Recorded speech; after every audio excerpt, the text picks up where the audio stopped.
সন্ধ্যা হয়ে গেছে না? ঠান্ডা লাগেও না? এটা কি? ও না, ঘাসগুলোই হলুদ, আমি মনে করছি ময়লা। এদিক দেখে আসো। ঘাস পায়ে লাগা তো ভালো, ঘাস মাটি এগুলো তো ধরোই না।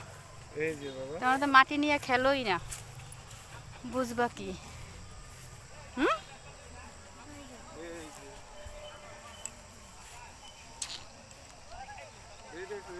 এই যে আমরা একটা সরিষা ক্ষেতের কাছাকাছি চলে এসেছি। এই যে হলুদ,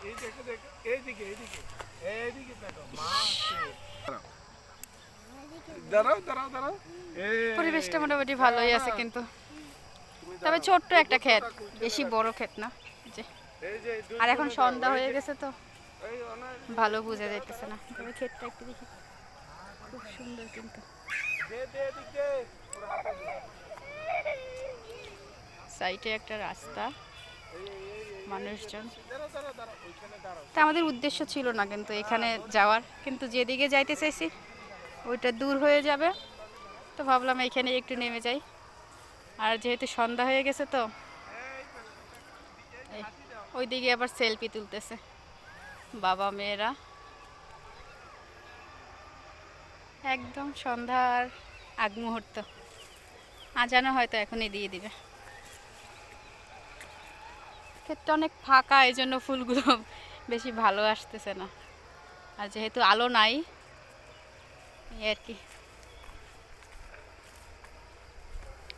অনেক দিন বের হওয়া হয় না, তো আজকে একটু বের হলাম। মেয়েদেরও পরীক্ষা শেষ, মেয়ের আর কি, মেয়েদের না, বড় মেয়ে যেহেতু স্কুলে যায় শুধু, তো ওর পরীক্ষা শেষ।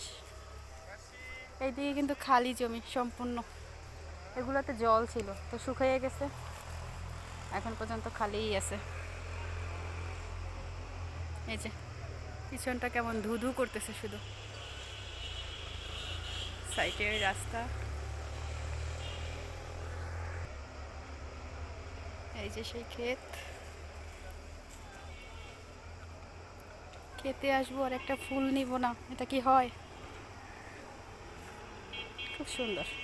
আর এই শীতকালের সৌন্দর্যই হচ্ছে আমার কাছে মনে হয় সরিষা ফুল, সত্যি খুব সুন্দর।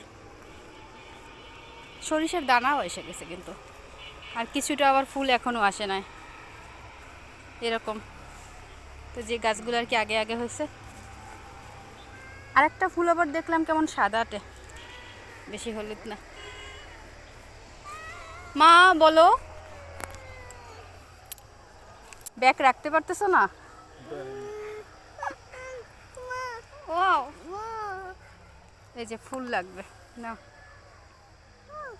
ওয়াও, তো সবাই ভালো থাকবেন।